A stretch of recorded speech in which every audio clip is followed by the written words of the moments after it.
Дээрээ сайн байцгаана уу? Миний сууг тавтай морил. Би ээжэд болсон явдлаа ярьж өгөхөөр бэлдсэн байна. За би өнөөдрийн авсан сэдэв болохоор 6 настай Монгол ярахчин алуурчин хүүхдийн талаар ярина. 2023 оны 8 сард 6 настай Монгол хүүхэд 3 сартай хөөрхийн муурын хөлийг нь хуглаад тэгээд зодоод аманд нь шороо хийж чихээд тэгээд шидэж тоглож байхад нэг эмэгтэй олсон гэсэн. Тэгээ тэр эмэгтэй олоод тэр муурыг аваад эмнэлэгт очиод үзүүлсэн гинэ. Тэгээ үзүүлсэн чинь аман дотор нь ингээд шороож ихэд ингээд хамлцсан байгаа штэ. Тэрнээс нь болоод ингээд жижигхэн аман ингээд ангаахгүй хөдөлж болохгүй тийм байдалд орсон байсан гэсэн. Тэгээ биеийг ингээд шидэж зодсноос болоод дотор эргэтэн ингээд гимтээд хугарсан байсан гэж байгаа байхгүй юу. Тэгээ энэ хэрэг бол яг одоо жилийн өмнө болсон хэрэг. Би энийг яг жилийн өмнө энэ постыг би харчаад бүр амар сонирн болсон. Үнэхээр аимшигтай бүр айсан үнэндээ тий. Тэгээд би энэ хэргийг бол заавал дахиж хүмүүст ярьж сануулах хэрэгтэй минь гэж бодоод би энийг ярьж байгаа. Тэгээ би ингэж бодсон байхгүй юу? Энэ жаахан амтны зулцах тий тэр хүүхдэд ямар юм хийсэн болоод ийм аимшигтай тамлуулсан бэ? Ямар аимшигтай юм. Та нар 6 настай хүүхдийг бодоод үз. Ямар генийн цагаахан тий ямар хөөрхөн байдаг вүлээ. Хөөрхөн юм ярьдаг. Би одоо хамаатан садныхаа 6 настай хүүхдүүдийг бодоод үзлээ л дээ. Амар хөөрхөн байдаг штэ. Тэгэхэд ийм аимшигтай юм хийсэн мэн гэхээр бүр энэ бол бүр аюулын харан гохгүй надаа тэг санагдаад байгаа байхгүй юу. Тэгээд тэр үед нь тухайн эмэгтэй ч юм уу тэр олсон хүмүүсүүд нь ээж аав дээр нь очиод хэлсэн гинэ ингээд муурыг ингээд хамлаад ингэсэн байна. Танаа хүүхд чинь гэж хэлсэн чинь зүгээр гудамжны муур үсттэй юм сүртэй ингэсэн маягтай юм хэлсэн гэж байгаа байхгүй юу. За юм сүртэй юм бэ гэдэг чи ямар амар юм бэ те.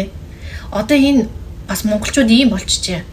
Буруу юм хийчээд тэрийг юм сүртэй юм бэ гэж ингэж энэ үгээр сайхан хаацаалдаг ингээ болцсон байгаа. Буруу юм хийсэн бол буруу юм хийсэн. Уучлалт гуйх хэрэгтэй. Хэрвээ штэ миний хүүхэд ийм юм хийсэн. Тэг хүн надад ирж хэлсэн бол би бүр шоконд орох байсан. Үнэхээр би бүр амар шоконд ороод тэгээд дэжтэй би хамгийн түрүүнд уучлалт гуйгаад тэр муурыг эмчлүүлэхэд тийм ээ ямар юм хэрэгтэй нь юу лэн би бүгднийг тусалж өгөх байсан. Тэр чинь 6 настай хүүхэд за ингэж хэлж болно тийм үү. Насан туршаагүй хүүхэд юу хийж байгаа мэдэхгүй хариуцлага хүлээх чадваргүй гэж хэлж болно тийм ээ. За тийм байвал эцэг их нь хариуцлага хүлээх шаардлагатай. Тэгэхэд энэ хүн болохоор зүгээр гудамжны муур бидтэй. Юу сүртэй. Тэгвэл яштай гудамжны тэнүүлчин хүүхэд ингэж явж яхад нь тэр хүүхдээ ингэж хамлаад ингэж алсан бол яах вэ?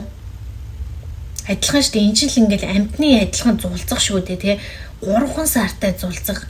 Муур одоо хүн рүү дайраал ингээл амар юугаа нохоо мохоо шиг том нохоо шиг юм болно гэж бол хизээч байхгүй штэ. Тэгэхээр энэ бол ингээд зүгээр л ингээд хамлал хэрцгийлэл байгаа байхгүй. Тэр тусмаа 6 настай хүүхдээс ийм юм гарна гэдэг бол аимшигтай зүйл.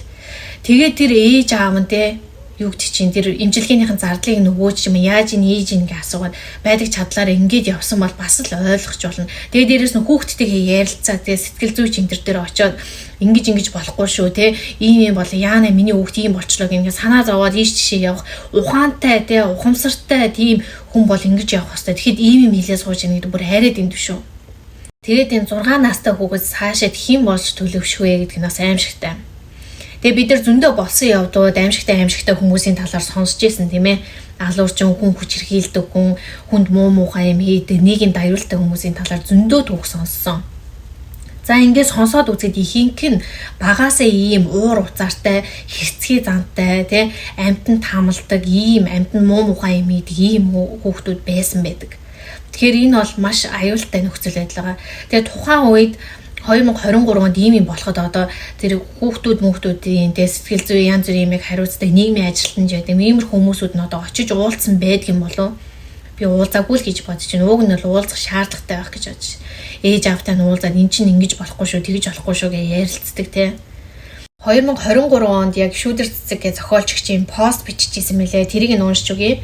Ромагийн үхэл буюу 6 насны ярахчин Ромаг явчихсан гэж дуулаад сэтгэл минь харуулсалт авчиж хайр булаан тэр жаахан амьтны өмнө гимтээч юм шиг инлээд явчихлаа. Ромаг санаж байна уу? Хэдхэн хоногийн өмнө дөө 6 настай хүүхдэд тамлуулж амандор шороо чихүүлсэн гих өрөдөн жижигхэн саарал зулцаг олдсон юм. Амьтанд хайртай хүмүүс түүнийг эмнэлэгт хүргэж шороож их үснээс жаахан ам нь хөдлөхөө байсан. Хариу үйлдэл үзүүлэхгүй болсон жижигхэн хоёр хүлэн гэмтэлтэй хүний ертөнц өөрт нь юуны учир тийм харгас хандсныг үл ойлгох жаалхан амтан эмч нарын гар дээр очсон. Олсон хүмүүс нь түүнд Рома нэр өгч амьдрал хайрлах гэж бүгд хичээсэн, Ромоч амьдрах гэж тэнцсэн. Хэд хоноод биеийн дээржиж хөгжил баяртай болж хөөрхөн төрхийг нь хүмүүс өгөхөөрсөөр нэгэн сайн айлд очиж бид ч Ромо одоо л жархан дээ гэж баярлж байлаа. Гэтэл энийг зовлонгийн эцэст инэрл хайр дүүрэн гэр оронтой ахтай болоод 2 хоногийн дараа гэмтсэн биеийн сэтэрч өчигдөр шөнө гэрэлт солонгын оронд явчихжээ. Бяцхан Ромог тамалсан 6 насны эцэг ихэд хүүн гимгүй энэ жаалхан амтныг тарчлаан гимтээснийг нь хэлэхэд яадаг юм гудамжны муурал бидтэй гэсэн хариу өгч байсан гэдэг. Гэтэл тэдний 6 настай хүүхдийн тамлыг гимгүй бяцхан зулцаг даасангүй. Цэвдэг сэтгэлд тэр хүмүүс 6 настай алуурчин өсгөж байж хүү орчлонд 6 жил амьдарч байгаа тэр хүү хэдийнэ бурхны бүтээл нэгэн халуун амийг тасалж нэгэн бяцхан амтныг тамлан аллаа. Нэгэнт амтны амийг санаатайгаар тарчлаан зовоож тасалсан учраас 6 настай алуурчин л гэсэн үг. Хүнд эд хөрөнгө эрдэм номоос дутахгүй. Магадгүй илүү чухал зүйл нь энэрэнгүй сэтгэл хайрлан нэгүүлэхийн эрдэм юм аа. Энэ маш чухал. Тийм хүмүүс эцэг эхийн бүтээл харгас хахир томчуудын тусгал шүү дээ. Миний хувьд чадах ядгаараа инэрэл нэгүсэл амьд бүхнийг хайрлахын сэтгэлийн тухай түгээхийг хичээдэг. Тиймээс энэ хуудсанда ядарсан зовсон муур олж имжлүүлж байгаагаа аврагдсан муурыг үрчлүүлэх зарууд өөрийнхөө 3 муурын тухай бичиж оруулдаг юм аа. Гэтэл голдуу 40-оос дээш насны хүмүүс нөхөр хүүгүүдгүй юм уу? Дандаа муур бичихийн зураг шиг 3 охин 30 жил ханилсан ханьмин байгаа ч амьтанд хайртай байхад энэ ямар хамаатай бүү мэдгэнэ. Тэгэхээр хүмүүс бол тэгж бичдэг байх нь шүү дээ. Муурны талаар дандаа ийм пост энтер оруулаад ирэнгууд нь хүүхдэхгүй мүү гэдэг ингэдэг. Хүүхдтэй ч энэ хүүхдгүй ч энэ ямар хамаа байна тийм ээ. Тэгээ энэ их чинь 3 охинтой гэж шүү дээ. Муур нохоод биш хүүхдэд туслаач гэж хэлдэг гинэ. Чадлаараа тусалдаг. Гэхдээ хүүхдийг заавал ядарсан зовсон хөөрөлөлт амьталтай харьцуулах ямар хэрэгтэй тийм ээ. Заавал нэрээ тэмдээ хүүхдийг те амьтантай харьцуулах ямар хэрэг байна. Бэлэвсэн авгаа муур эрхлүүлдэг. Цоо ирүүл бишээ. Хөөрхис Оросын Москва нулимсан дургийн киноноос тэр үгийг тогтоохоор барахгүй итгэж гинэ. Мууранд хайртай байх амьтныг хайрлах энерх нь харин цоо ирүүл сэтгэлгээдээ. Яг үнэн шүү. Муур эзнээ өхөөсэй гэж боддог. Ёо би энэнд бүр үнэхээр дургүй. Ямар тэнэг хүмүүс ийм юм ярьдаг байна. Хааха муурны бодол хэрхэн уншдаг юм бол доо. Харин ч манай бурхны шашинд муурыг бурхны нохоо гэж илүүтэй хайрладаг юм шүү дээ. Энэ бас үнэн. Ингээд хүмүүс ингээд манайхан ч амар шашинлаг байдаг штэ тэ. Ингээд бурханд итгэдэг. Айгу шашинлаг хүмүүс бөөгийн шашин буддизм инээ тэрэгээд тэгдэг мөртлөө ингээд энэ ингээд муурыг ад үзээд идэг хүмүүс одоо яг ингээд итгэл үнэмшилтэйг ингээд зөрчилдсөн юм хийгээд байгаа байхгүй юу? Ийм л хүмүүс өөр хүүхэдтэй тийм хорт үлгэрлэл үзүүлж харгас хэрцгий хүүхдүүд өсгөж байна. Энэ үнэ. Жиж хүүхэд ач зээдэг хүмүүс Ромагийн зургийг үзүүлж харгас хүүхэд түүнийг хэрхэн зовоосон амьтанд хайртай хүмүүс аврах гэсэн ч чадаагүй. Тухай энэ түүхийг хүүрнэж амьдтыг ч хүнийг ч инэрэн хайрлах тухай заавал нэг ярилцаарай. За би энэ постыг уншсан хамгийн гол шалтгаан бол энэ. За би энэ сэдвийг аваад ярихад надад үнэхээр хэцүү байсан. Үнэхээр сэтгэл өвдөжсэн. Гэхдээ би бол энийг заавал ярих ёстой мэн гэж бодсон. Тэгэхээр одоо миний энэ видеог хүүхэдтэй хүмүүс үзэж явах юм бол хүүхэдтэйгээ амьдны талаар яриараа. Энэ би муурны зургийг оруулаад өгье те. Энэ муурны зургийг үзүүлж агаад ингээд ийм юм болсон юм аа. Хүүхэдтэй энэ амьдныг хайрлаж байгаарэ гэдэг ийм яриаг бас эцэг эхчүүд яриасаа гэж би хүсэж байна. Одоогийн бяцхнууд кристалл үе бурхныг игээ тусан сахиусан тэнгэрүүд ихийнхэн төрж байгаа даа гинэ. Жижиг амьтны эрхийг хамгаалах хуультай оронд энэ бол гэмт хэрэг шүү дээ. Яг үнэн. Манай Монголд л ингэж тоохгүй байгаа. Тэрч бүх хэл тэжээсэн амьтнаа хаях, төөрүүлэх, тамлахыг ч хуульчлан хоригдсан байдаг. Яг үнэн. Уучлаарай бяцхан Рома өвдөх шаналхыг үл мэдэх үлгэр нарны оронд очиод чимээ дахин зовхгүй. Дахин тэр алуурчинтай уулзрахгүй амьдтыг хайрлан инэрдэг хайр гэрэлцэн сайхан газар төрүүл дэвшин төрөөрэй гэсэн мэн.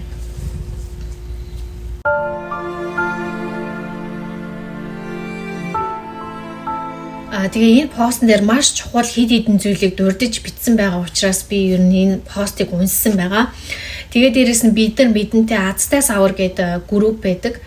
За энэ дээр ингээд олдсон нохоо муурныхаа зургийг оруулаад эзэн хайдаг. За тэгээд бэртгэж гимцэн амьтнууд те эдэрт туслах тийм аян явуулдаг ийм групп байгаа. Тэгээ би энэ группт бол ороод байж исэн бүр амар хэцүү сэтгэл үнэхээр их өвддөг. Ингээд энэ группээс харах юм бол яшээ те эзэндээ хаягдсан муур нохоогоор дүүрэн байдаг. Үнэхээр аимшигтай. Тэгээ би ингээд харахаар яшээ те шалтгааныг бодоод үзэхэд нэгдүгээрт ийм байгаад байгаа хүмүүсээ.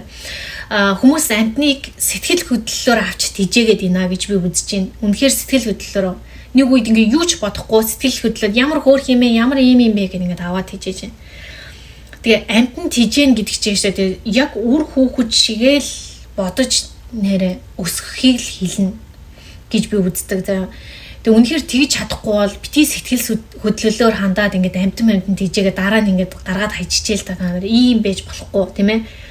Тэгээд хэрвээ амтан тийжээгч байгаа хүмүүсээвэл үнэхээр наад зах нь хоол унд унтанд нь анхаарах хэрэгтэй. За аюулгүй орчинд нь анхаарах хэрэгтэй.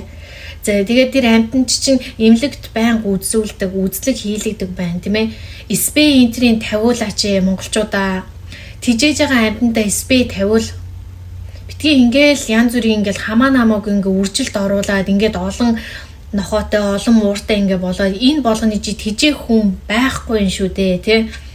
Тэгээд тэр амтнаа та нар үнэхээр хайрлаж инэрж асарна гэж бодож байгаа бол тижээгээрээ ийм наад захын зүйлүүдийг бас хангадаг байгаасаа гэж би хэлмээр байна. Тэгэхээр үнэхээр хариуцлагатай үнэхээр энэрэнгүй хүн биш те амтан тижээж чаднаа л гэж би энэгээр хэлэх гээд байгаа байхгүй юу. Дээрээс нь ингээд ийм их олон эзэнгүү муур нохоонууд байгаагийн хоёр дахь шалтгаан болохоор гэр хороол байна. Гэр хороолын зах замбраагүй ингээд нохоо тижээдэг байдал бол үнэхээр асуудал болж байна. За тэгээд энэ хүмүүс маань тэгээд зөвхөн гэрээ харуулах зорилгоор ашиглаж энэ нохоонуудыг чинь тижээгээд байгаа байхгүй юу. Тэ энэ нохойг тижээгээд сайхан одоо аз жаргалтай тийм ээ эрүүл амьдруулах гэж бодохгүй байна. Зөвхөн гэр орноо харуулад за нэг угаацаа өгчдөг тий. Тэгээд нөгөө амтан амар хэцүү нөхцөлд амьдардаг ийм юмнууд зөндөө байна. Тэгээд энэ амтан тижээж байгаа хүмүүс чинь ямар ч хараа хяналтгүй, бүртгэлгүй тий. Ямар ч стандарт амтан тижээх ямар ч стандарт гэдэг юм энэ Монголд үнэхээр алга байна. Одоо үедээ энэ хүмүүс чинь нохоогоо гаргаад хайчдээ юм тий. Тэгээ гаргасан нохооноос спей хийлгээгүй байдаг учраас тэгээд үржээд ингээд дахиад ингээд олон эзэнгүү нохоонууд дүүрэн монголоор байна тий. Тэгээд ингээд энэ эзэнгүү олон нохоонууд чинь гадаа өвөл хөлдөөд үхэж байна. Айгүй хэцүү тийм ээ. Тэгээд зарим нь бол энэ гэр ороолд байгаа нохоонууд чинь жоохон гүлэг байхдаа жорлон дуунаад үхчихдэг гэж байна штэ бас. Тэгээ өвчин тусаад үхэж байна.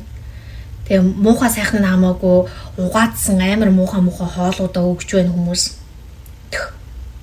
Ийм юм хийж болохгүй. За тэгээ яг гэр хороолд үнэхээр тий нохооныхоо гэр мэрийг айтайхан ингээ бариад өгцөн тий айтайхан хоол унд өгдөг нохоогоо нохоо шиг яг ингээд тижээж чаддаг хүмүүс байлгүй л яах вэ тий энэ хяналтгүй замбраагүй нохоотой амар муухай харьцдаг ийм хүмүүс бол нохоо тижээх ерөөсөө хэрэг байхгүй.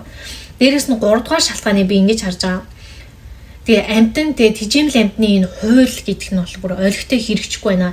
Би тэгээд энэ пост тэгээ энэ видеог хийхээс өмнө би амтны тухай хуулийг орж харлаа л да Монголын. Тэгсэн чинь 2024 оны 1 сарын 1-ээс хэрэгжинэ гэсэн нэг юм бичээстэй байлаа. Тэгээд ингээд амтныг тгийг тийм байлгах хэвээр тэгээд зодож болохгүй, ингэж болохгүй, тэгж болохгүй гэдэг ийм юм зөндөө бичсэн байна. Тэгээ хамгийн доор нь болохоор за хэрвээ эдрийг зөрчих юм бол зөрчлийн хуулиар шийдэгнэ гэсэн бичээ тавьсан. Тэгэхээр энэ бол нэг ойлгохтой хууль шиг надад үнэхээр санагдаагүй. Би уншиж үзсэн. Үнэхээр ойлгохтой хууль шиг санагдаагүй. Хин тэрэнд хяналт тавих юм бэ те? Хин хаана хідэн нохоо тижээгээд байгаа юм бэ? Тэгээ хідэн нохоог тэгээ бүртгэлтэй хамруулсан байгаа. Тэрийг хийх юм бэ? Хяндаг хүн байхгүй байгаа юм чинь энэ зүгээр бичээстэйгээ цаастайгаа хуйлж үйлчлэхгүй штэ, тийм ээ. Тэр энэ тамлуулж нас орсон мууранд те хин хариуцлага хүлээх юм бэ? Хин хариуцлага хүлээх юм? Хин хариуцлага нэгсэн юм уу тэр хүмүүсээс? Тэ тодорхой тэр одоо хуулийн дээр шийтгэх тийм заалт нь байна уу? Тэрийг хин хэрэгжүүлж байгаа, хин хинж байгаа, хинж байхгүй зүгээр нэг бичээ тавьсан тэр нь хуулийн. Тэ тэгээд энэ хуулиуд дээр хариуцлагагүй тэжээгч нарыг бүр ингээд тодорхой ингээд шийтгэл энтрийг бичих хэрэгтэй. Айгүй тодорхойгүй байсан тэр хууль нь үнэхээр. Тэгээ амтнд хамладаг хүмүүсээ, тэгээ амтнаар мөнгө олдог хүмүүсээ хамаа намаагүй үржүүлэхт оруулдаг. Тэгээ гэмт хэрэг хийдэг, тэгээ ингээд тамалдаг ч юм уу, амтнд зодтолдуулдаг ийм хүмүүс бол зөндөө байгаа. Тэгээд энэ миний айтайхан яг хүн хэрэгчгээр бодит байдал дээр нэг юу аасан тийм хууль гаргаад тэгээд хяндаг хүнтэй болоо зүгээр нэг цаасан дээр бичсэн юм байгаад байгаа юм. Тэгээ энэ удаагийн хэрэгч биш бас өөр хэрэгүүд бол үнэхээр тэр азтай савар дээр зөндөө байдаг. Би нэг муурыг харсан азтай савар дээр зураг тавигдсан байсан чинь хамрыг ингээд тасалсан, хоёр чихийг нь тасалсан, сүүлийг нь тасалсан тийм муур болцсон штэ. Хин тэгсэн. Амар бүр үнэхээр амар зөө ийм юм зөндөө гарч ирсэн. Тэгээд ингээ хараадсан жээ штэ те. Машинаар аюулгүй их муур нохоо дайрч алж байна. Хүмүүсээ машина барихтаа наад захын жолооны дүрмэнд суусан мэдтэй та нар чинь жолоогоо барихаас өмнө машина тойроод илдвэ юм байна уу харна штэ. Тэр чин ганцхан муур нохоодоо биш жоохон өөгччихсэн доор нь орцсон байх юм бол та тэгэл аалах нь штэ. Тэгээд штэ хамгийн байлаар нь тэгээ муур юм уу нохоог дайрчаа зүгээр орхиод явцдаг. Имлэгт үзүүлчээчтэй ядаж тэ имлэгт аваачаад очлог хүн чанартай байл да та нараас. Яг хүн чанартай тийм юм байхгүй маа гэж та нар ядаж машина барихаас өмнө нэг ингээд харччихвэл да доорхон тий. Наад захын жолооны дүрэн биш энэ чинь. Тэгээ дээрэс нь би саяхан нөгөө нэг энд Америкт ирэхээс өмнө Монголд бас хэсэг байсан чи тоглоомын талбай дээр штэ тий. Хідүү хүүхдүүд нэг 8 9 настай хүүхдүүд 3 4 хүүхэд ингээд нөгөө хөлөөс хавладаг юм тоглоом байдаг ш. Тэрэн дээр тоглож байсан нэг нохоо тэнд байсан нэг том нохоо. Тэгээ тэр өрөөс хүн мөн рүү дайрдгоо зүгээр ингээ хажууд нь хүний хажууд тижээмэл нохоо байж байгаа л хаягдсан юм шиг ба. Тэгэл зүгээр сууж хат нь нөгөө нохоог чи нөгөө савлж байгаа юугаараа цохих гээд нөгөө ид чинь дайрч шүү оролдоо тоглоод тийм гут нь тэн дээртэй том хүмүүс байсан 2 3 том хүмүүс байсан аав ээж нар. Тэгэхэд хинэн ч дуурахгүй хин ч өмөрөхгүйсэн. Би л тэнд очиж хэлж байгаа байхгүй тэр хүүхдүүд. Би л тэнд очивол та нар яхаараа энэ ингээд нохоог ингээд татаж чангаагаад ягаад гимтих гээд байгаа энэ дээр ингээд би баахан зангинж ингэж хэлжээж нөгөө хүүхдүүд чинь за энэ гэд ингээд явж байгаа байхгүй. Тэгээ хүүхдүүд ингээд гадуур ер нь ингээд амтан муур ингээд нохоо тамлаад ээж та нар юм дуурдаг байгаа ч томчуудаа тий дууга бай ямар муухай юм бэ тийм байж болохгүй штэ. Тэр хүүхдүүд чинь буруу зөвийг хийх хэрэгтэй штэ хүүхдүүд байгаа юм чинь тийм ээ. Тэгээ миний бодлоор болохоор штэ тэгээ энэ нохой муурны энэ асуудлыг бас шийдэх би боломжтой гэж харж байгаа. Яавал боломжтой болох вэ гэхээр үнэхээр энэ асуудал дээр бүр чухлаар ингээ ажиллаад хүмүүс томилж тавиул боломжтой. Жишээ нь хит томоор харах хэрэг байхгүй юм шиг надад санагдаад байхгүй. Одоо жишээ нь орон сууцад амьдардаг хүмүүс ялээ штэ тэгээ орон сууцанд амьдардаг хүмүүс нь наазахын сөөхийнх нь хүнэн ч юм уу те. Тэр орон сууцанд хідэн амтнд тижээдэг хүмүүс байна гэдгийг л бас зүгээр л айлуудаар яваал ингэж мэдчих хэрэгтэй асуудал ахгүй. Энд чинь айл талдаа ашигтай байдаг. Нохоо тижээ тэр цэцэн маа нохоо тижээдэг хүмүүс яадгүй. Тэгээ том нохоо тижээдэг хүмүүс ч бас нохоон дайрах тохиолдол байдаг учраас иймэрхүү эрсдлүүдэд тооцоолоос юм мэддэг байх хэрэгтэй байдаг байхгүй юу? Тэ нохоо тижээдэг хүмүүс ч нохоогоо гаргаж явахдаа нохоогоо баасыг түүж авж ийн инээ тэрэг гих мэтлээ юм хяналт тавьдаг те нохоогоо гаргахтаа уяатай гаргаж ийн үү хэрэв үнэхээр аюултай хүн рүү дайрдаг нохоо байвал те энэ нөгөө нэг амны одоо юу хаалт малтыг зүүлгэж гарч ийн үү гих мэтлэн ингээд айл талдаа юм жижигхэн хяналт тавиад ингэх юм бол бас нэгтэй амар тийм асуудал биш байгаа байхгүй. За гэр хороодлын тэр нохоо тэгээ тижээдэг хүмүүсийг болохоор ингээ гудамаар наваал ингээд юу агаад ингээ хянаад яваа тэгээд спей энэ нэмнүүдийг ингээ хянаад бичээд явдаг ийм ажил эхлүүл бас болохоор байгаа байхгүй. Ерөөсө хийхгүй байна монголчууд те хийхгүй. За тэгээд энэ нохоо ингээд гадуур байгаа ингээд тэнмэл ингээд амьдтууд байгаа шүү дээ. Тэгээ эдрийг ер нь ямар байдлаар хийж гинэ гэд ингээд ер нь бол хараад ингээд судлаад үзэхээр ерөөхдөө ингээд буудаж алдаг ийм ажил явагдаад байгаа юм лээ. Өөр одоо ийм яг ийм системтэй ийм Тэгээ юу хийх үү гэдэг ийм ерөөсө байхгүй байгаа байхгүй Монголд. Тэгээ эдрийгээ бас зохицуулах хэрэгтэй аль талдаа. Тэгэхээр энэ одоо гудамжны нохоонууд чинь бас бүгд тэгээ хүн рүү дайрдаггүй нохоонууд биш шүү дээ. Тэгээ хүн амьтан хүүхэд рүү ингээ дайруул яам тийм ээ. Тэрнээс ахуулаад бид нар ингээ эрсдлээ бодох хэрэгтэй байгаа байхгүй юу? Саяны энэ хүүхдийн яриа тэгээ хүүхдийн хэрхэн тэр муурыг тамалж алсан. За тэгээд энэ Монголын энэ нохой муур тижээдэг хүмүүс тийм ээ, тижээвэл амтан тижээдэг хүмүүс ямар хариуцлагагүй байна тийм ээ. Ийм бэ шүү гэдгийг бол үнэхээр ярих шаардлагатай гэж бодсон учраас би энэ сэдвийг авсан. Тэгээд энэ сэдвийн талаар бас нэлээд илүү нарийн мэдээлэлтэй ийм мэрэгжлийн хүн байх юм бол бас комент хэсэг дээр бас санал бодлоо үлдээгээрэй. Бид нар ийм зүгээр тамалж муур энтер ингээд зүгээр тамалж алсан ийм зүгээр энгийн зүйл гэж бодож болохгүй штэ. Ийм зүгээр өнгөрөөж болохгүй шүү болохгүй юмыг хідүүлээ ярьж ингээд сануулж ингээд байх хэрэгтэй. Тийм ч учраас би энэ хэрэг 1 жилийн өмнө босон ч гэсэн би заавал энэ хэргийн талаар надад ийм ярихад хэцүү байгаа ч гэсэн би заавал ярина гэж бодсоор байгаад би энэ хэргийг ярьж байгаа шүү. Ингээд энэ удаагийн маань видео үүгээр өндөрлөж байна. Дараагийн бичлэг дээр уулзцгаая. Баярлалаа баяртай.